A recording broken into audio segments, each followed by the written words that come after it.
you know, there's certain places where you go where you immediately feel that you're at home in a real sense, because I tell you, I've had also the experience where home is no more home to you. The place where you were born, the language you spoke, everything all of a sudden becomes very foreign. And Aspen Institute is one of those places where I feel so much at home.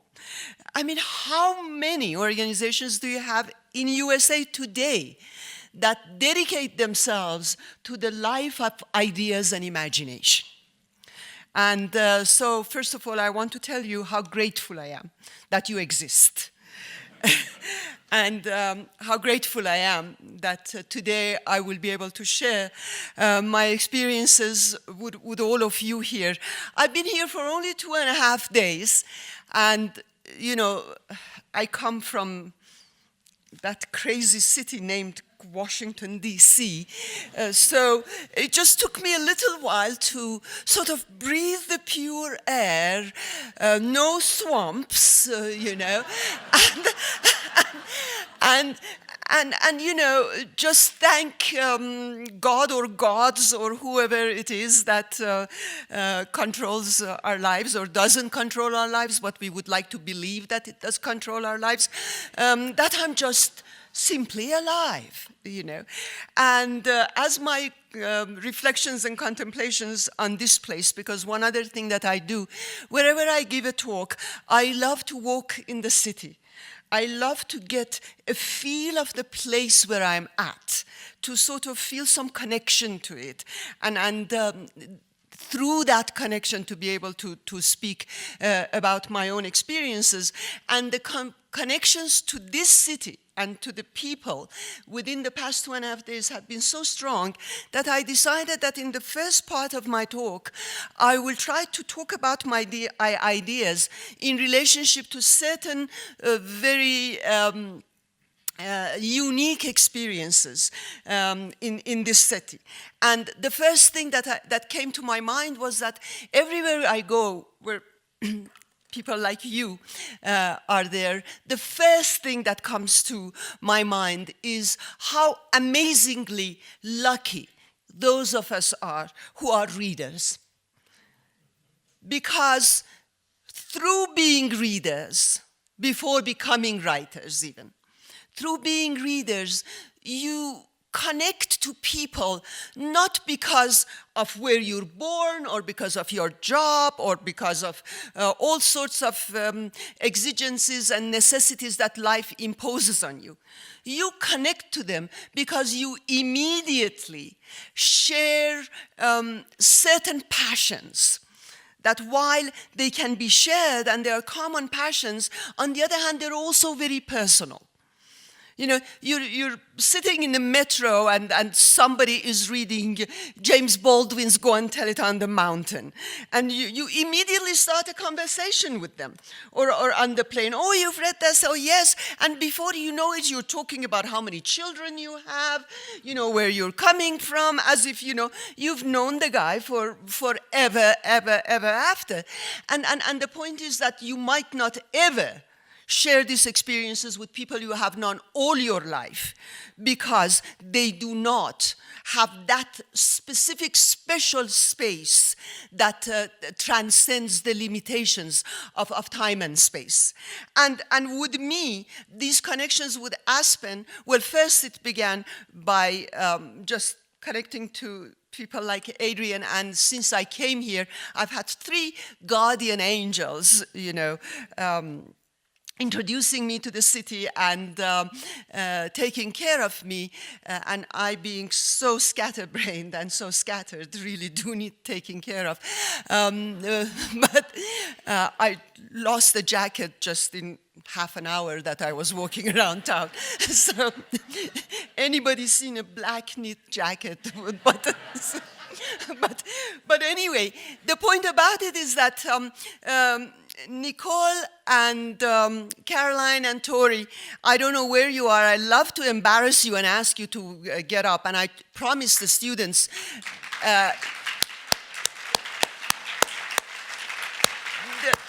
the conversations the amazing conversations with them, both about our lives and the situation of the country and where we're going, where we want to go, as well as just the way they were expressing their feelings about both the institute, but also as the city. And before coming here, I talked to this wonderful reporter from Aspen Times, Andrew Travers. Now, one thing about this guy, you always know whether people who interview, and sometimes I'm not going to name names, but some people who are really famous interviewers, yada yada, you know they haven't read the bloody book. you know that the producer told them, she likes Saul Bellow. And he'll ask me, oh, so you like Saul Bellow, and you freeze. Or they don't pay any attention to what you have written. They pay attention to where you come from. So you talking about Lolita, they're asking you questions about Rouhani, So, Andrew Travers was the kind of person I knew was interested in what I had written. He had read it, and it wasn't an interview, it was a conversation. And because it was a conversation, I also asked him about the art places I can go to. And of course, he told me about the Aspen Art Museum, about which I will talk about. So, and then the other connection was that I went to this. Now, you can tell a town by many things, and I will bring the other things, but one of them is, do they have a great bookstore? Yeah. And my God, they took me, and bookstores for me, there's a certain smell to all bookstores. And each one of them are very unique, while also evoking certain familiar emotions. I still remember the first bookstore my father would take me on weekends, and the way I felt so grown up in a good way, not in the way that the pilot in Little Prince felt in relationship to Little Prince, and I would search the books, touch the books, and feel that I was part of this community of invisible people, each of whom will reveal themselves to me. Once I opened the pages, it seemed as if some of these books, as soon as you open them, images leaped out of the books and voices surrounded you. And so when I went to this bookstore, that was the first impression that I got, the explore, and of course, explore, obviously, and we had I've been having fantastic conversations in the middle of the street, in the car, in the bookstore, even with the waitress. I'll talk about that later too. And so coming to that bookstore brings me, first was the connections that are created through this sort of love for books. No matter where you come from, you have those connections. The second thing is that bookstores, museums, concert halls, theaters, institutes like this, colleges, universities, schools, they all are places where where by nature, they have to be democratic. I mean, on the shelves of this bookstore, it is not categorized, or the books are not allowed. And I found some really, I don't know if this is the correct word, doozies. No, is doozies? Is it the right word, the doozy? Okay, I mean, Henry Green's Loving was there. My youth and college days just leaped out when I was in love with this guy that I'm sure not nobody here, but nobody in colleges most probably, and I don't mean the students, but the professors as well, most probably don't know about. And they had a great section on mystery. which I'm also in love with, so it was like heaven. And I bought not too many, but enough books so that I don't know how to carry them back home. But, the democratic space is that you look at these shelves, and in this republic of imagination, you do not need the ID cards or the passports that usually reality demands from you, because you are not judged by your nationality, by your ethnicity, race, gender, or class, or anything, any barrier that in reality prevents you from communicating. On these bookshelves in the library, everyone is gathered. Nobody is interested to know if Zora Neale Hurston was a Democrat or a Republican. Nobody is interested to know, the first thing that, I know that in academia, this is the first thing that comes to some people's minds, but to most great readers, the first thing that comes to their mind is, well, is he a dead black male? Then I shouldn't be reading. And then if she is an African American and here I am from Middle East, should I be reading her? No. The whole point about a bookstore is that you go in there in order to know about others. And that is what today we are forgetting in this country, both in our political life as well as in our academic life. We keep talking about others. Of course, fortunately, our new president, and please let me just joke without being political. I can't help it. He's such an amazing subject for jokes. And it drives me nuts when I have to restrain myself because I don't want to go there. Because I think we have more important things to talk about, But the whole point about it is that the way this talk keeps coming about Muslims and immigrants and Mexicans or others. And what bothers me, and I will talk about that in more fully, is the fact that we keep talking about the other, but we really are not paying attention to the other. That is the problem we're facing. On the right, we're not paying attention because we generalize them out of existence by saying all Mexicans are, for example, rapists or criminals. How many Mexicans have been openly talking about groping women? I don't know, but that is beside the point. It is like hearing that and saying all white males in locker rooms are gropers, No. All white men in locker rooms come in all different shapes and from different backgrounds, and they will act very differently, and Mexicans as well, and Muslims as well. But the whole point is that on the other side, we try to be opposite of what the people we don't like the way they talk are. So we start saying, no, all Mexicans and all Muslims, none of them are racist. Only white male Americans are racist. I'm going into extremes.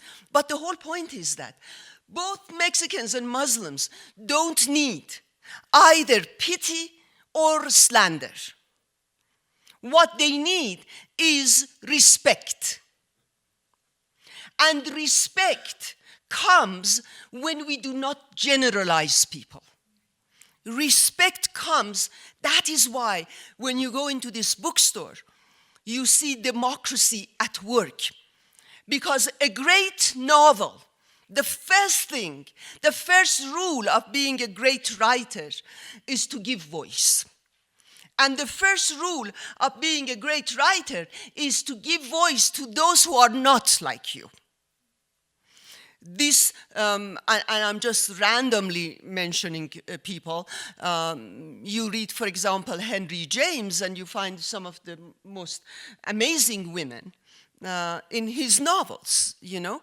And then you read James Baldwin, James Baldwin is so bloody relevant to our times, because you remember, he first wrote Go Tell It on the Mountains. And everybody, the love of let me generalize, Americans' love of generalization, they immediately said, a great African-American, in those times they would say Negro writer has come into the world, you know. And then, what does this great Negro writer do? The second book is Giovanni's Room, about a young, white, gay male in Paris. And his publisher becomes really worried and saying, we can't publish this. You're already known as a great black writer. And his agent tells him, burn this book. It will destroy your career. And what does this marvelous man tell them? I'm sorry, it's Baldwin, and Baldwin can say anything he wants to. I'm completely prejudiced, and I would not say, it's like Trump supporters. I'm just a Baldwin supporter. So he says, I told them, go and fuck yourselves, and went to England and published the book. Because Baldwin, who were his favorite writers? Henry James, Shakespeare, marvelous essay on Shakespeare, Negro spirituals, you know, and the language of Bible. And he created single-handedly a new language. This is because when you are a writer, and some writers are horrible people. You know, a lot of times I really don't want to see the writers that I love, because I think, God, they might be doing something really terrible, and I got the best of them. Why do I want to see them? You know, but the point is that once they write, in order to attract the best readers, they can't be preaching. They can't be a dictator, because a dictator wants to confiscate all the voices and turn it into one voice, his own. But a person who is democratic needs to not just fight, but to understand. Understanding becomes the basis of both your relationship with friends and with foes. Because a great general even cannot win a war without understanding who his enemy is. So a great writer gives voice to everyone. Jane Austen, look at those characters. You cannot possibly mistake Lady Catherine de Bourgh for Elizabeth, Elizabeth for Mary, Mary for Mrs. Bennet. Each one of these characters has her own or his own voice. So even the villain in a great novel has a voice and has a choice. And in these days that we are living, in this sort of divided society that we're living in, and divisiveness and ideological warfare comes out of the desire for comfort and complacency. Because when you have an ideological mindset, the world becomes so simple. There are white hats and black hats. And obviously, we're always the white hats, right? And because we're always the white hats, self-righteously, we can just negate and eliminate the rest. But democracy is so difficult, far more difficult, in fact, than your relationship with a totalitarian state, because with a totalitarian state, you know where you stand. But with a democracy, you don't know where you stand. People are complex. They're contradictory, they're paradoxical. And you have to take into consideration all of this, and you have to take into consideration that in a democracy, you don't want to eliminate any voice. What you want is that not one voice become everybody's voice. That is the essence of democracy. And if our children from early childhood learn to listen to the stories and read the stories and see the stories, they will get used to this multiplicity and multivocality of voices.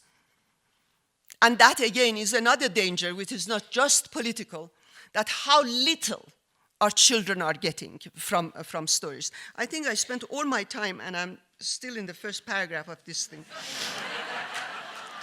Aspen, somehow. It's all Aspen. It's so wonderful to blame it on something else like Aspen. It's the climate, the mountain makes you. So what I wanted to say, and the last part of my connections, was, of course, this amazing, amazing experience I had with the students at the Roaring Forks High School. And I promised them that I will embarrass them if any of them are here. Is anybody from Roaring Forks here? Could you please stand up and embarrass yourselves?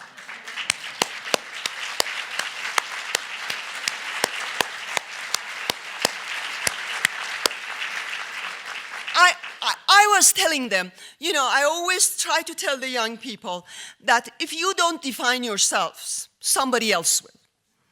And because future literally belongs to you, you don't have much choice about that. You need to be informed, and you need to be informed not just through the internet. You need to be informed, first of all, through experiencing life. I was talking with Tori. Tori, may I tell that story? Where are you? She's not in here.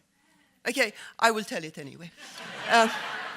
She was telling me how how she was in middle school a real rebel and maybe entitled, God knows. Anyway, her mother decides to teach her a lesson. And what does she do? She takes her to China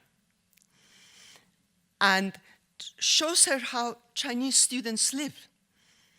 The circumstances, the difficulties, the pain of life. And that, without telling her anything, is enough to make you understand how difficult it is for others to have what you take so much for granted that you don't see. And then later on in life, of course, she goes to Paris. And we were talking about the fact that we in America sometimes are so isolationist. We think that we are the world. But, you go to Paris, that beauty, that gorgeous harmony, that desire for beauty, the urge for beauty. Well, you come back to America and like those amazing people in David McCullough's Americans in Paris, you become more enriched. I mean, that was what was so amazing about America. The curiosity, which is the backbone of every great work of art. They were curious about the other world, and they were very new, and they brought to this world, God, it is without reading history, and that's another thing our students should be doing. Read history. Read history. Don't go into Wikipedia under Jefferson and who was Jefferson. No, the stories are so compelling. As compelling as when you were kids and you were reading Harry Potter. As amazing that this group of rugged army that Washington was leading would win against the greatest army in the world. It is amazing that people like Thomas Paine and de Tocqueville, people from all over the world will come to this new world because this new world took the ideas from Europe and used it to bring something that Europe didn't have. To bring the idea of democracy so that majority of people will have what only minority had. And among the most important treasures that the new democracy brought to the people was education. It was the right to imagination and ideas. Because ignorance is the first weapon any tyrant uses against the citizens of a country. The slaves were forbidden to read and write. Women did not read and write. The British would forbid the Irish from reading and writing. Oh my God, 10 minutes, okay. I am still on Aspen. Well, okay, I never get anywhere else. So we will finish with the Irish here. And what I wanted to say, that this group of people that I talked about, and I also talked with the prison guard, not the prison guards, with the guides at the museum. The guides at the museum.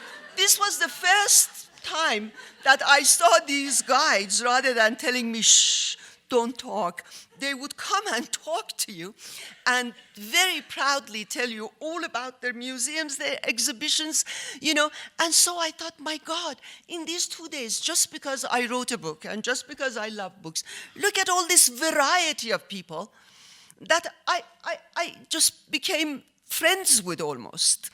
You know, that that will have now a place in my memory every time I think of Aspen. And the last part of Aspen, which again brings me to the idea of fiction. And it is a very important part, because especially today in this country, people talk about how, you know, my book, Republic of Imagination, began with this idea that many people would tell me, well, you were living in terrible oppression, and obviously you would like to read books, but why do we need to read Great Gatsby? As if you should be oppressed and the books should be taken from you and you should be jailed and flogged in order to read Great Gatsby, you know? And so I went after giving the answer to this question in this book, whether a democracy can survive without a democratic imagination, because I felt that the crisis we were facing in this country was not a crisis that was simply economic or political. I feel that this crisis is a crisis of vision. That in order for a country to develop and to go forward, you need the courage to have a vision, and the courage to stand by that vision, and the courage to fail because of that vision, and the courage not to give up. That was also one other part of the American dream. I mean, we can all make up the dream. If Paul Ryan thinks that Ayn Rand's novels can fit the American dream, I think that Mark Twain and Baldwin can fit the American dream. Okay, so I'll go very fast now. You know, we're always democratic until we get the microphone. It has an amazing effect on you. What I wanted to say last, but not least, was the fact that literature and arts, people say that it is not real. They talk about it as entertainment. No. It is not simply entertainment. First of all, great works of art don't simply entertain us, and there's nothing wrong with entertainment, unless it's all Real Housewives of Atlanta and, you know, things like that. But the whole point about it is that it is about life, the joy of being alive. And that is one thing that I experienced in Aspen, which I want to share with you. I was telling the students today that we keep talking about all the things that are different between us and our cultures. Difference, but difference can be celebrated only when you have basic things to share. So curiosity about other ends in empathy with other, because as the bard put the question to us, if you prick us, do we not bleed? And we all bleed. The mother in Iraq or the mother in Syria whose children have been bombed out of existence, they bleed. The woman in Afghanistan who's taken to a football stadium and has been executed because of the way she dresses, she bleeds. The young girl in Iran who is flogged for the way she looks, she bleeds. Like the mother in New Orleans whose life changes overnight because of a hurricane, or because of a war, a mother whose son or daughter has been killed in Iraq, or in Afghanistan, or in Vietnam. We all bleed. And it is that common humanity which matters. It is what we share that matters. So we cannot say about others when in countries like Iran that had some of the most progressive laws about women, where we had women ministers and a minister for women's affairs 40 years ago, you cannot tell a people like that that marriage, changing the laws so that there will be marriage at the age of 9 is your culture and your religion. You can tell them that these Iranian women, like Susan B. Anthony, like Harriet Beecher Stowe, like Sojourner Truth, like Harriet Tubman, who spoke and who fought for the rights of women and who were jailed and who were told to be silent, and who inch by inch won their rights in the countries of the West. Remembering our own history will help us understand other people and understand that no woman likes to be flogged or stoned, and that what they give you as religion here is really confiscation of religion and use of it or abuse of it as political ideology, as an instrument of power, not as a religious faith, and that more Muslims today are killed than any other, than the seculars, than the Christians, than the Zoroastrians, than the Jews. In these countries, there are Muslims who are killing dissident Muslims, who are flogging dissident women. If women believed that they should be dressed or act in a certain way, why do you need to flog them? I mean, it is such common sense that some of our academics don't really understand. That when you force people, if tomorrow they force you to go to church, put a gun to your head, or take you to jail if you go to church, does Christianity mean anything to you? If tomorrow the state becomes religion and that religion is reduced to Southern Baptism, will this be religion? If that is not true of you, why be condescending about people in other parts of the world and think that, oh no, pursuit of the right to life, liberty, and pursuit of happiness is such an American thing. Heaven forbid an Iranian woman want to be happy. I put a fantastic video for the students today of the Iranian kids singing Will Ferrell's Happy, dancing to Will Ferrell's Happy. And I was going to tell them that you ask me what the Iranian kids are like, they're all like you.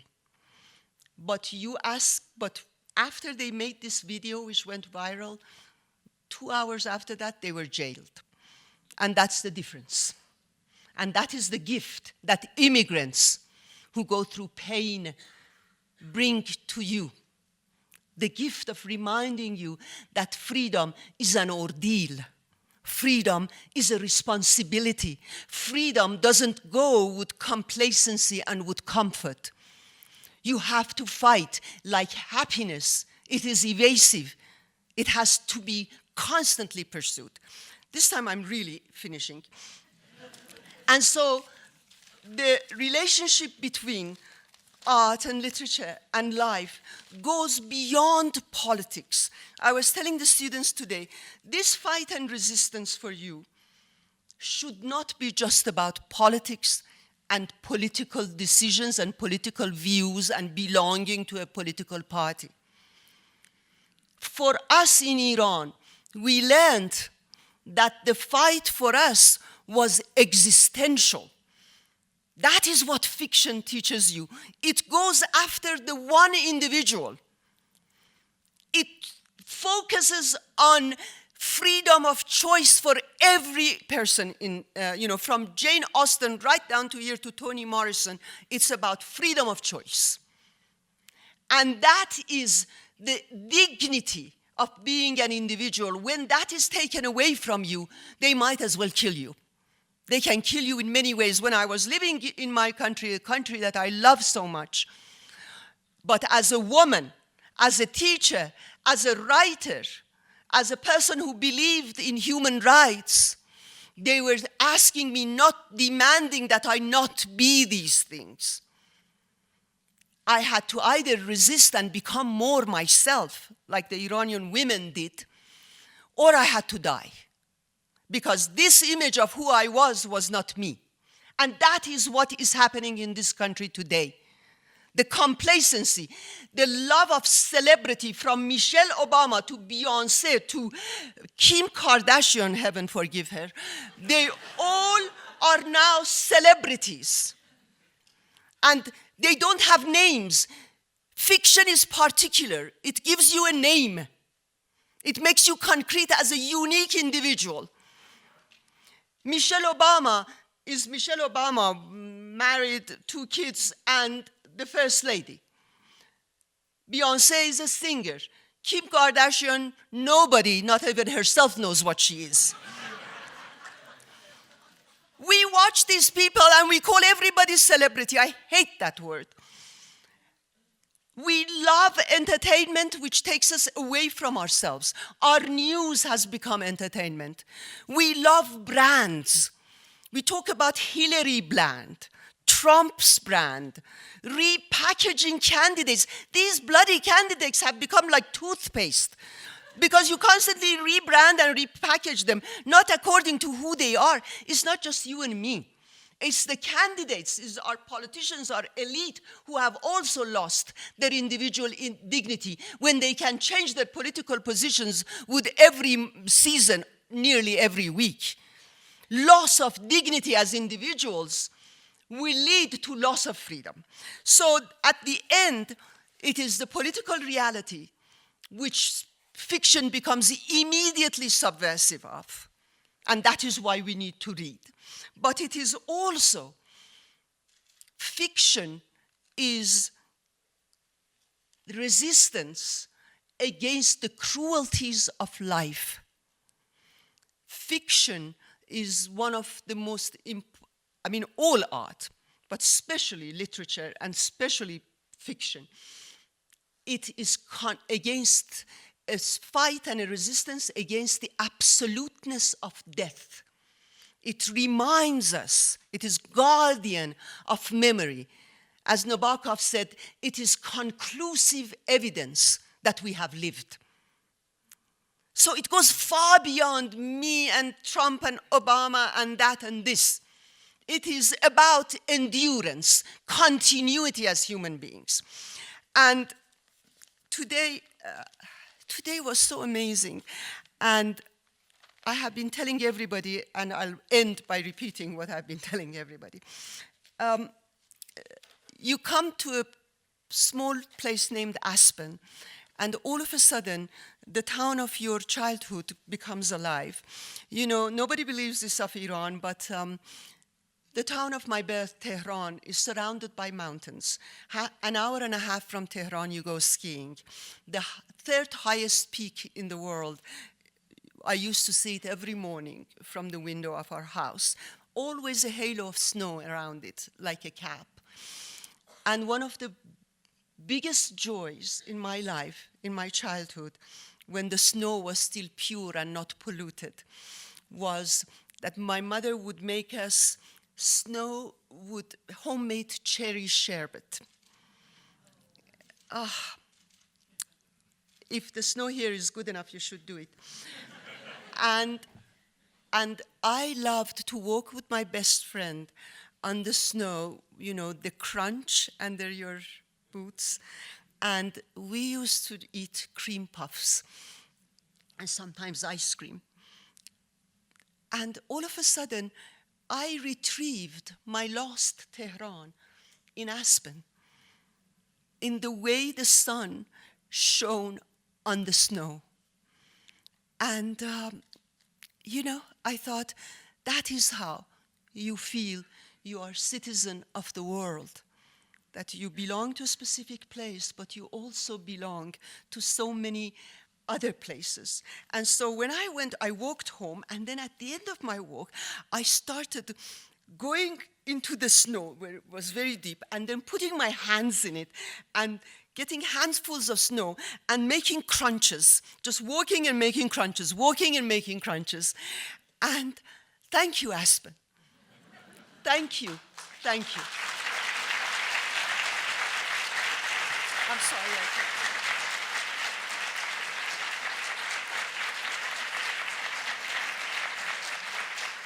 I'm sorry I talked so much, and I did not say anything that I wrote down. But now it's your turn. You don't have to just ask questions. You can make comments. I've talked enough for all of us, so you can. And there are 2 microphones. I'm supposed to be seeing hands, and I don't see any. Yes, sir. This gentleman here. No, why don't you wait for the microphone, because people can hear you. What were you thinking of when you refused to wear the veil? When I refused to wear the veil, or when I was forced to wear the veil? I didn't When you refused to wear the veil. refuse it. Well, first of all, I'm glad you asked that question, because, you know, the issue of the veil for me and for people in Iran has never been whether veil is good or bad. The issue has always been freedom of choice. That no state, no authority has the right to tell any citizen, first, to believe or not believe in God, and second, how to believe in God. And women should have the right to choose or not choose the veil based upon their own beliefs and their own faith. So, you know, I didn't wear the veil. I believed that I'm not a sex object to. Back to the mic, please. Pardon me? To the mic. Back to the mic. Oh, I'm sorry. No problem. Well, the reason I refused to wear it was because, not because I was some of my very good friends and students and relatives always wore the veil, and I very much appreciated them and loved them, and I still do. But I felt that if I wear the veil because someone else tells me, then I am not me. It's not just that my students wouldn't respect me, because they see me without veil one day, and then for measly money that I'm paid every month, now I wear the veil, you know. And I wanted to show them, like millions of Iranian women, that I am me, and you're not going to change me. And so I refused to wear the veil. And thank you for that amazing question. Thank you so much. There was, yes, sir. This gentleman. And are you also? Yes. Sorry, ladies first. Do you want me to go first? Okay. In your wonderful book, The Republic of Imagination, you described a scene that I've tried to describe to other people, where you were in a Seattle bookstore signing books, and a young Iranian student approached you and said, "Why are you here?" If I recall this correctly, "Don't you know that Americans don't read?" And I was really struck by that, partly because he went on to share about how much he knew about Western thought and literature, and how little his peers in America knew. And I just thought, I wonder if you could elaborate on sort of that conversation and where you are with what he described about American students and American citizens. Thank you. These are such amazing questions, which I should have said in my talk. She's alluding to the first part of Republic of Imagination, when this Persian kid, he was really angry. And he told me that you're wasting your time. These people are not like us, who would Xerox and read hundreds of pages of Madame Bovary or Mark Twain. And the fact that was so painful for him was also heartbreaking for me, because in Iran, you should just go on the web and see what comes out of the young Iranians. Because they were deprived of the world, they rediscovered the world through what I call its golden ambassadors. So we had to watch Marx Brothers and Humphrey Bogart and Lauren Bacall's Big Sleep and Titanic through these forbidden videos. If you were found with these videos, you would go to jail. Lolita and Madame Bovary had to be Xeroxed. So we would Xerox the books and read them. So for this young man, who had been flogged because he listened to Bon Jovi at that time, or because he wanted to read and live the way he wanted to, it was impossible to come to this country and see how people didn't pay attention to culture. I had that experience with a Chinese girl as well. My book, I had the fortune to be translated my books into Chinese. And this girl was interviewing me. And we were sitting at a coffee shop close to Kennedy Center. And she was so excited. And she was wearing a cap with American flag on it. And she gave me a thing from George Orwell. He said that, he said it was something about tyranny is when not listening to what others say, something like that. It was anyway, she was so excited. She said, I'm going to the Millennium Stage after this, and then I'm going to go to the museums, and they're all free. And this, and it just broke my heart. That our kids every day pass this mall, pass the monuments, pass the museums, and they don't give a damn. But this Chinese kid and this Persian kid, they would give their lives to be there. And I have been with them there. And so that was one of the reasons I wrote Republic of Imagination. Because I don't believe that Americans all are like this generalization. And I'm glad that I wrote it, because then I meet people like you.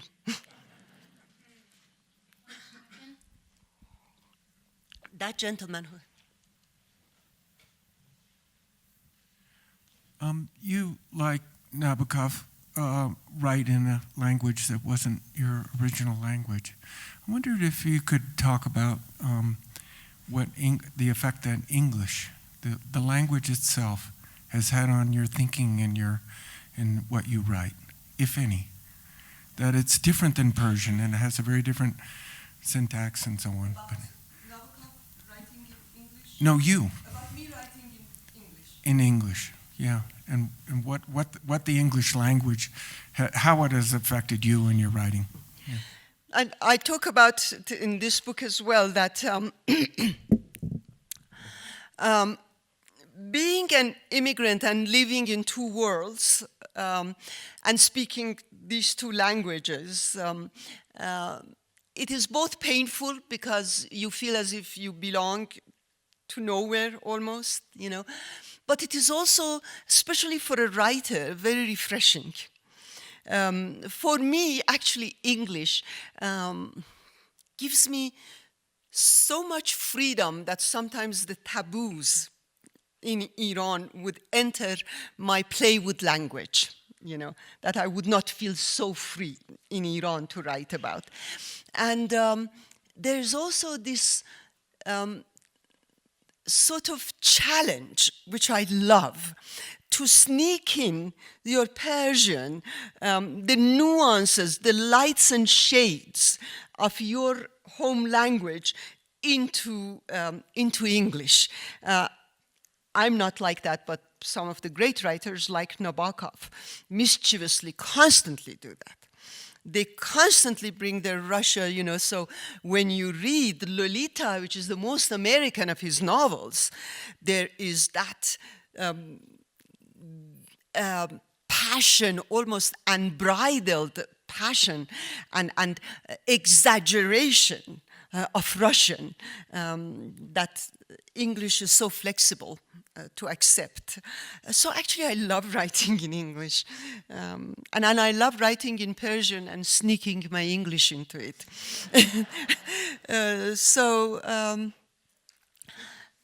Knowing other languages and writing in other languages extends your horizon and makes you always uncertain enough to never become complacent. You always feel worried that you're not doing your best.